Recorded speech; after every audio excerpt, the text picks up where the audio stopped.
ਤਾਂ ਮੇਰਾ ਪਹਿਲਾ ਸਵਾਲ ਇਹੀ ਹੈ ਕਿ ਮੋਦੀ ਸਰਕਾਰ ਨੇ ਜਿਹੜੀ ਆ ਫਿਲਮ ਆਈ ਹੈ ਦਿਲਜੀਤ ਦੋਸਾਂਝ ਦੀ, ਠੀਕ ਹੈ, ਜਿਹਨੂੰ 4 ਸਾਲ ਤੱਕ ਸਿਨੇਮੇ ਤੱਕ ਜਾਣ ਨਹੀਂ ਦਿੱਤਾ, ਇਹਨੂੰ ਰੋਕ ਕੇ ਰੱਖਿਆ, ਬੰਦ ਰੱਖਿਆ, ਕੈਦ ਰੱਖਿਆ, ਜਦੋਂ ਇਹ ਇੱਕ OTT ਪਲੇਟਫਾਰਮ ਦੇ ਉੱਤੇ ਰਿਲੀਜ਼ ਹੋ ਗਈ ਤਾਂ ਫਿਰ ਐਸਾ ਕਿਹੜਾ ਮਸਲਾ ਬਣ ਗਿਆ ਸੀ ਕਿ ਚੰਦ ਘੰਟਿਆਂ ਦੇ ਵਿੱਚ ਹੀ ਜਿਹੜਾ ਨਾ ਉਹ ਇਸ ਫਿਲਮ ਨੂੰ ਹਟਾ ਦਿੱਤਾ ਗਿਆ। ਦੇਖਿਆ ਕਿ ਵੀ ਇਹ ਫਿਲਮ ਬਹੁਤ ਟ੍ਰੈਂਡ ਕਰਦੀ ਪਈ ਹੈ। ਇਹਦੇ ਪਿੱਛੇ ਤੁਹਾਨੂੰ ਕੀ ਮਕਸਦ ਲੱਗਦੇ ਪਏ ਨੇ ਇਸ ਫਿਲਮ ਨੂੰ ਹਟਾਉਣ ਦੇ, ਔਰ ਜਿਹੜਾ ਇੰਡੀਅਨ ਸਟੇਟ ਹੈਗੀ ਹੈ ਇਹ ਸਿੱਖਾਂ ਦੀ ਨਸਲਕੁਸ਼ੀ ਦਾ ਜਿਹੜਾ ਜੁਰਮ ਹੈ ਇਹਦਾ ਇਤਰਾਫ ਕਿਉਂ ਨਹੀਂ ਕਰਦੀ ਹੈਗੀ, ਇਹਦੇ ਉੱਤੇ ਡਰਦੀ ਕਿਉਂ ਹੈ? ਦੇਖੋ, ਜਿਹੜੀ ਹੈਗੀ ਹੈ ਦੋ ਅਲੱਗ-ਅਲੱਗ ਚੀਜ਼ਾਂ। ਜਿਹੜੀ ਇਹ ਸਤਲੁਜ ਹੈ, ਪਹਿਲਾਂ ਇਹਨਾਂ ਨੇ ਇਸ ਦਾ ਨਾਮ ਪੰਜਾਬ 1995 ਰੱਖਿਆ ਸੀ, ਤੇ ਇਹ ਹੈਗੀ ਹੈ ਜੀਵਨ ਦੇ ਉੱਤੇ ਸ਼ਹੀਦ ਭਾਈ ਜਸਵੰਤ ਸਿੰਘ ਖਾਲੜਾ, ਜਿਹੜੇ ਕਿ ਇੱਕ ਹਿਊਮਨ ਰਾਈਟਸ ਐਕਟਿਵਿਸਟ ਸੀਗੇ, ਮਨੁੱਖੀ ਅਧਿਕਾਰਾਂ ਦੀ ਉੱਤੇ ਉਹਨਾਂ ਨੇ ਕੰਮ ਕੀਤਾ ਬਹੁਤ ਜ਼ਿਆਦਾ, ਔਰ ਕੰਮ ਵੀ ਉਹਨਾਂ ਨੇ ਤਰਨਤਾਰਨ ਪੁਲਿਸ ਡਿਸਟ੍ਰਿਕਟ ਜਿਹੜਾ ਬਣਾਇਆ ਉਸ ਵਿੱਚ ਕੀਤਾ ਸੀ। ਸੋ ਇਸ ਫਿਲਮ ਦੀ ਵਿੱਚ ਜਿਹੜਾ ਇੱਕ ਹਿੱਸਾ ਹੈ ਵਿਖਾਇਆ ਗਿਆ, ਜੋ ਜਿਨ੍ਹਾਂ ਨੇ ਵੇਖੀ ਹੈ ਉਹਨਾਂ ਨੇ ਦੱਸੀ ਹੈ, ਤੇ ਮਲਟੀਪਲ ਸੋਰਸਿਸ ਨੇ ਸੇਮ ਗੱਲ ਦੱਸੀ ਹੈ। ਸੋ ਕਿਉਂਕਿ ਮੈਂ ਨਾ ਕਦੀ ਇਹਨਾਂ ਦੀ ਹਿੰਦੀ ਫਿਲਮ ਵੇਖੀ ਹੈ ਤੇ ਨਾ ਮੈਂ ਉਸ ਪਾਸੇ ਕਦੀ ਜਾਂਦਾ, ਪਰ ਫਿਰ ਵੀ ਜੋ ਲੋਕਾਂ ਨੇ ਵੇਖ ਕੇ ਦੱਸਿਆ ਉਹ ਤੱਥ ਮੈਂ ਦੱਸ ਰਿਹਾ ਕਿ 1990 ਦੇ ਦਹਾਕੇ ਦੇ ਵਿੱਚ ਪੰਜਾਬ ਦੇ ਵਿੱਚ ਹਥਿਆਰਬੰਦ ਸੰਘਰਸ਼ ਲੜਿਆ ਗਿਆ, ਤੇ ਸਿੱਖ ਪੰਥ ਨੂੰ 1984 ਤੋਂ ਤੁਹਾਨੂੰ ਪਤਾ ਮਜਬੂਰੀ ਹਥਿਆਰ ਚੁੱਕਣੇ ਪਏ to defend their religion, to defend their faith, to defend their families, ਕਿਉਂਕਿ ਉਸ ਵਕਤ ਹਿੰਦੁਸਤਾਨ ਦੀ ਹੁਕੂਮਤ ਨੇ 84 ਸਿੱਖ ਨਸਲਕੁਸ਼ੀ ਕੀਤੀ। ਔਰ ਮੇਨ ਗੱਲ ਜਿਹੜੀ ਹੈ ਉਹ ਆਉਂਦੀ ਹੈ ਆਪਰੇਸ਼ਨ ਵੁੱਡਰੋਜ਼, ਜਿਹਦੇ ਚੋਂ ਇਹ ਸਾਰਾ ਮਸਲਾ ਜਿਹੜੀਆਂ ਅਣਪਛਾਤੀਆਂ ਸਿੱਖਾਂ ਦੀਆਂ ਲਾਸ਼ਾਂ ਬਣਾਤੀਆਂ, ਜਿਹੜੇ ਸਿੱਖ ਜਿਹੜੇ ਹੈ ਉਹ ਪੰਜਾਬ ਨੂੰ ਸ਼ਮਸ਼ਾਨ ਘਾਟ ਬਣਾਤਾ, ਉਹ ਸਾਰਾ ਦੌਰ ਹੈ ਆਪਰੇਸ਼ਨ ਵੁੱਡਰੋਜ਼ ਦਾ, ਜਿਹੜਾ ਕਿ ਜੂਨ 1984 ਤੋਂ ਲੈ ਕੇ ਇਹਨਾਂ ਨੇ ਆਫੀਸ਼ੀਅਲੀ ਤੇ ਸਿਰਫ 30 ਸਤੰਬਰ ਕਿਹਾ, ਪਰ ਉਹ ਚੱਲਿਆ ਅਗਲੇ 5 ਸਾਲ, ਜਿਹਦੇ ਵਿੱਚ 14 ਤੋਂ 40 ਸਾਲ ਦਾ ਜਿਹੜਾ ਸਿੱਖ ਹੈ ਉਹ ਉਹਨਾਂ ਨੇ ਫੜਿਆ।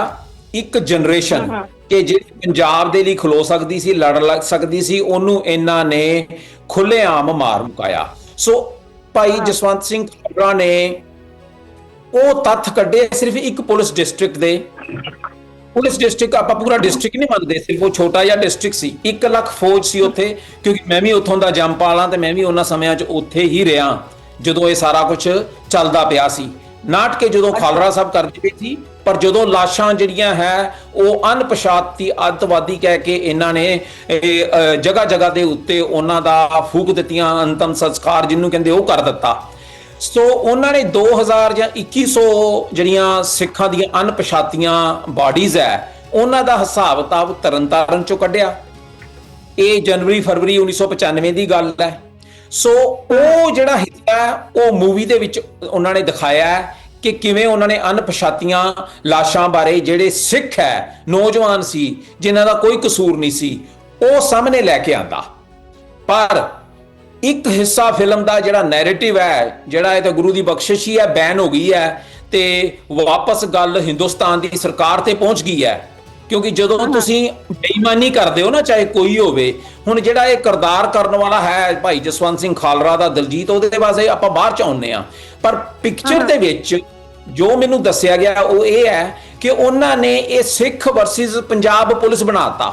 ਹਾਂਜੀ, ਜਿਹੜੀ ਮੇਨ ਰੋਲਾ ਸਾਰਾ ਨੈਰੇਟਿਵ ਹੀ ਚੇਂਜ ਕਰਨ ਦੀ ਕੋਸ਼ਿਸ਼ ਕੀਤੀ ਗਈ ਹੈ ਕਿ ਪੰਜਾਬ ਪੁਲਿਸ ਦੇ ਕੁਝ ਜਿਹੜੇ ਅਫਸਰ ਸੀ ਉਹਨਾਂ ਨੇ ਇਹ ਵਿਉਂਤਬੰਦ ਕੰਮ ਕੀਤਾ ਤੇ ਸਿੱਖ ਜਿਹੜੇ ਆ ਉਹ ਝੂਠੇ ਪੁਲਿਸ ਮੁਕਾਬਲਿਆਂ 'ਚ ਤੇ ਜਾਂ ਅਣਪਛਾਤੇ ਕਹਿ ਕੇ ਮਾਰੇ, ਤੇ ਬਾਅਦ ਚੋਂ ਉਹਨਾਂ ਨੂੰ ਜਿਹੜਾ ਹੈ ਇਹ ਕ੍ਰਿਮੀਨਲ ਗਰਾਊਂਡਸ ਦੇ ਵਿੱਚ ਜਾ ਕੇ ਉਹਨਾਂ ਨੂੰ ਫੂਕ ਦਿੱਤਾ ਗਿਆ। ਅੱਛਾ ਪਾਲੂ ਸਾਹਿਬ, ਲੋਕੀ ਤਾਂ ਇਹ ਵੀ ਗੱਲ ਕਰਦੇ ਆ ਕਿ ਭਾਰਤ ਜਿਹੜਾ ਹੈ ਬੜਾ ਜਮਹੂਰੀ ਮੁਲਕ ਹੈ ਔਰ ਬੜਾ ਜਮਹੂਰੀ ਮੁਲਕ ਬਣਦਾ ਹੈ, ਬਲਕਿ ਇਹਦਾ ਸਭ ਤੋਂ ਵੱਡਾ ਦਾਵਾ ਇਹ ਖੁਦ ਕਰਦਾ ਹੈ, ਠੀਕ ਹੈ, ਇਹ ਬੜਾ ਕੋਈ ਡੈਮੋਕ੍ਰੇਸੀ ਵਾਲਾ ਮੁਲਕ ਬਣਦਾ ਹੈ। ਲੇਕਿਨ ਖਾਲੜਾ ਸਾਹਿਬ ਦੀ ਤਰ੍ਹਾਂ ਸਿੱਖ ਜਿਹੜੇ ਹੀਰੋਜ਼ ਹੁੰਦੇ ਨੇ ਉਹਨਾਂ ਦੇ ਉੱਤੇ ਬਣਨ ਵਾਲੀ ਜਿਹੜੀਆਂ ਫਿਲਮਾਂ ਬਣਦੀਆਂ ਨੇ ਤਾਂ ਸਿੱਖ ਕਮਿਊਨਿਟੀ ਜਿਹੜੀ ਆਵਾਜ਼ ਚੁੱਕਦੀਆਂ ਨੇ, ਤਾਂ ਉਸ ਆਵਾਜ਼ ਨੂੰ ਦਬਾਉਣਾ ਇਹ ਕਿਹੜੀ ਜਮਹੂਰੀਅਤ ਹੈ? ਕਿ ਭਾਰਤ ਦੇ ਵਿੱਚ ਸਿੱਖਾਂ ਨੂੰ ਬੋਲਣ ਦੀ ਆਜ਼ਾਦੀ ਨਹੀਂ ਹੈਗੀ?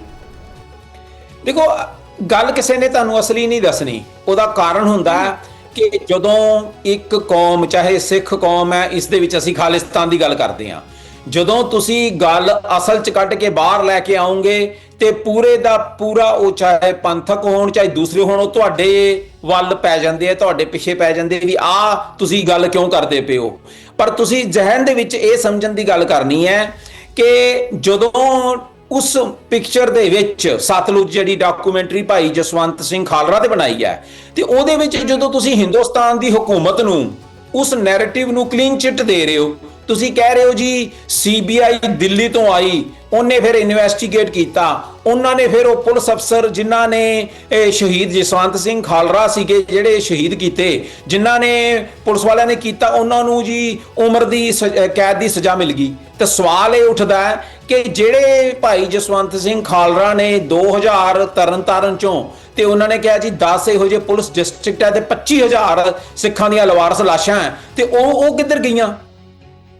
ਉਹ ਹਿੰਦੁਸਤਾਨ ਦੀ ਸਰਕਾਰ ਨੇ ਆਪਣੇ ਇੱਕ ਆਰਗੇਨਾਈਜ਼ਡ ਤਰੀਕੇ ਨਾਲ, ਸਿਸਟਮੈਟਿਕ ਤਰੀਕੇ ਨਾਲ, ਨਰਸਿਮਹਾ ਰਾਓ ਦੀ ਸਰਕਾਰ ਸੀ, ਜਿਹੜਾ ਫਾਈਨੈਂਸ ਮਿਨਿਸਟਰ ਹੈ ਉਹ ਉਸ ਵਕਤ ਦਸਤਾਰਧਾਰੀ, ਜਿੱਦਾਂ ਇਹ ਹੈਗਾ ਕਿਰਦਾਰ ਨਿਭਾਉਣ ਵਾਲਾ ਦਿਲਜੀਤ, ਉਹ ਮਨਮੋਹਨ ਸੀ।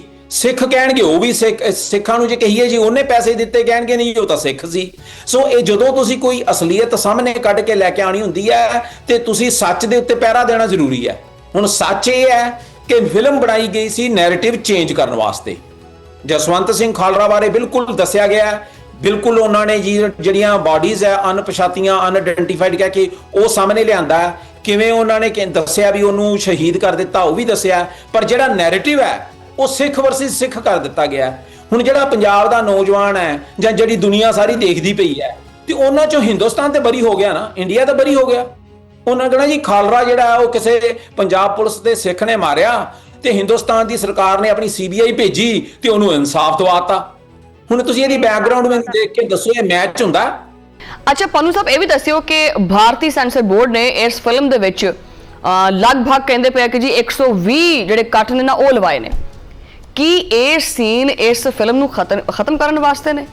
ਦੂਸਰਾ ਇਹ ਕਿ ਇਹ ਫਿਲਮ ਦੇ ਨਾਮ ਦੇ ਉੱਤੇ ਵੀ ਬਹੁਤ ਜ਼ਿਆਦਾ ਕੰਟਰੋਵਰਸੀ ਚੱਲਦੀ ਪਈ ਸੀ ਕਿ ਫਿਲਮ ਦਾ ਨਾਮ ਪਹਿਲੇ ਕੁਝ ਹੋਰ ਰੱਖਿਆ ਸੀ, ਫਿਰ ਉਸ ਤੋਂ ਬਾਅਦ ਫਿਰ ਦੁਬਾਰਾ ਚੇਂਜ ਕੀਤਾ, ਪੰਜਾਬ 95 ਰੱਖਿਆ, ਫਿਰ ਜਿਹੜਾ ਨਾ ਜਨਾਬ ਹੁਣ ਸਤਲੁਜ ਰੱਖ ਦਿੱਤਾ ਤੇ ਉਹ ਵੀ ਕਰ ਲਿਆ।